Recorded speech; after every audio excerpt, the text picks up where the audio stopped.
Bonjour et bienvenue. Aujourd'hui, on plonge dans l'univers de Blender. C'est ce fameux logiciel de création 3D. Oui, connu pour être puissant et surtout gratuit et open source. Exactement. On va explorer ça en se basant sur sa page Wikipédia pour comprendre ce qui le rend unique, son histoire, ses capacités clés. C'est une excellente idée. Parce que ce logiciel, attention, c'est pas juste pour faire des films d'animation ou des effets spéciaux genre Flow, même s'il a été primé. Non, il est partout. On le retrouve dans l'art, l'impression 3D, le motion design, même les jeux vidéo, la réalité virtuelle. Tout à fait. Et le fait qu'il soit gratuit et open source, ça c'est quand même assez remarquable dans ce secteur. Carrément. Son modèle de développement basé sur la communauté et sa licence GPL, c'est ça qui est fascinant. Ça démocratise vraiment l'accès à des outils 3D pro. Oui, Et son histoire, franchement, c'est une belle leçon de persévérance d'accord. collective, quoi. D'accord, alors allons-y. Comment un outil aussi sophistiqué a pu naître et surtout devenir libre? Ça paraît un peu contre-intuitif. Tout a commencé en interne chez Neo Geo, un studio d'animation néerlandais au début des années 90. C'était leur outil maison. Ah d'accord. Puis, après des difficultés financières de l'entreprise qui le commercialisait, son créateur, Ton Roosendaal, a eu une idée un peu folle en 2002, Laquelle? lancer la campagne Free Blender. C'était un des tout premiers crowdfunding bien avant que ça soit à la mode. Ah ouais? Ils ont récolté 100 000 €, une somme énorme à l'époque, pour racheter les droits et libérer le code source sous licence GPL. Incroyable. Et depuis, c'est la fondation Blender et la communauté mondiale qui le développent. Quelle histoire. Et cette tête de singe un peu bizarre, Suzanne, c'est quoi son rôle là-dedans? Ah, Suzanne. C'est un modèle de test qui a été ajouté en 2002. Juste un petit clin d'œil au départ, c'est devenu la mascotte non officielle. D'accord. Comme elle a peu de polygones, elle est super pratique pour tester rapidement les matériaux, les textures, l'éclairage, sans alourdir la scène. Malin.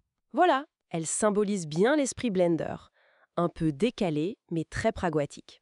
Il y a même un prix Suzanne au Blender Awards. Bon, passons aux fonctionnalités. Qu'est-ce qui fait qu'il est si polyvalent, ce Blender?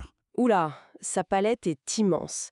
Déjà, la modélisation polygonale est très avancée, avec le système Bimesh. Mhm. On a aussi la sculpture numérique. C'est un peu comme si on modelait de l'argile, mais virtuellement. Très intuitif. D'accord. Et puis, toutes les simulations fluides, avec MantaFlow maintenant, tissus, fumée, particules, c'est très puissant pour les effets spéciaux. Et l'animation? Très complète aussi. Tout ce qu'il faut pour animer des personnages, des objets, le rigging et tout ça. Et il y a même un outil assez unique, le Grease Pencil. Ah oui, vous en parliez. Dessiné en 2D dans un espace 3D. C'est ça.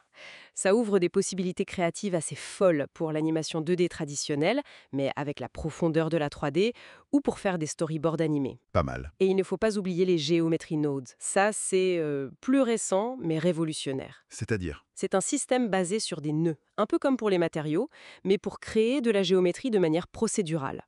En gros, au lieu de placer chaque caillou ou chaque arbre à la main, on définit des règles. Ah, pour générer des choses complexes automatiquement. Voilà, créer des forêts, des villes, des motifs complexes. C'est non destructif et très flexible. C'est vraiment l'avenir pour beaucoup de tâches. Impressionnant. Et une fois qu'on a créé tout ça, pour l'image finale, le rendu, comment ça se passe? Alors là, on a principalement 2 moteurs intégrés depuis la version 2.80. D'abord Cycles. Cycles, oui. C'est un moteur de rendu path tracing, donc basé sur le trajet de la lumière. Il vise le photoréalisme. Le top qualité, quoi. Exactement. Il peut être gourmand en calcul, mais il utilise à fond le processeur CPU et les cartes graphiques GPU, Nvidia, AMD, Intel et même Apple Silicon via Metal. Il a beaucoup progressé avec Cycles X d'ailleurs. Et l'autre moteur? C'est Eevee. Lui, c'est un moteur temps réel basé sur les techniques PBR, un peu comme dans les jeux vidéo. Donc, beaucoup plus rapide. Ah oui, quasi instantané.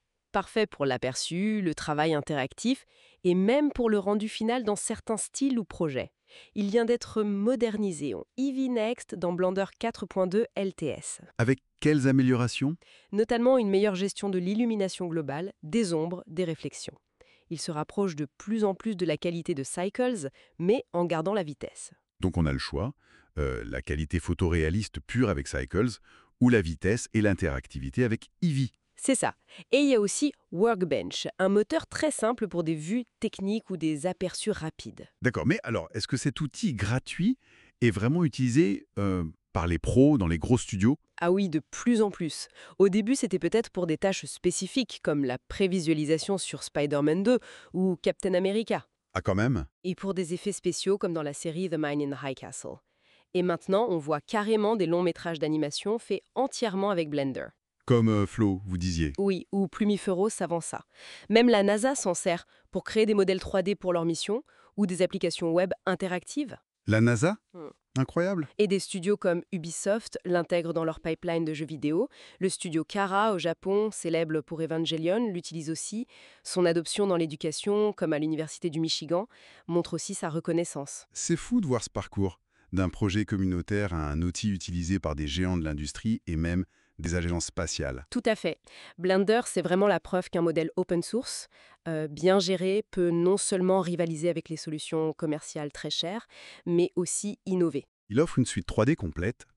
Complète, en évolution constante et surtout accessible à tous, que l'on soit indépendant, étudiant, chercheur ou un grand studio. Et c'est devenu tout un écosystème en fait, avec la fondation Blender, le Blender Studio qui produit des films pour pousser le logiciel, Oui, les open movies. et le Blender Development Fund qui reçoit le soutien financier de très grandes entreprises. Epic Games, Nvidia, Apple, Microsoft, Adobe, ils sont tous là. C'est ça qui assure sa pérennité et son développement rapide. L'évolution ne s'arrête jamais. Eevee Next, le support Vulkan en cours, les améliorations de Cycles, ils repoussent sans cesse les limites. C'est vraiment une force majeure dans la création numérique aujourd'hui. Absolument. Bon, pour finir, peut-être une petite question à laisser mûrir. Si des outils open source comme Blender continuent sur cette lancée, cette incroyable progression, comment est-ce qu'ils pourraient, à terme, redéfinir non seulement l'accès à la création numérique pour tous, mais peut-être aussi les modèles économiques et la façon de collaborer dans toute l'industrie créative?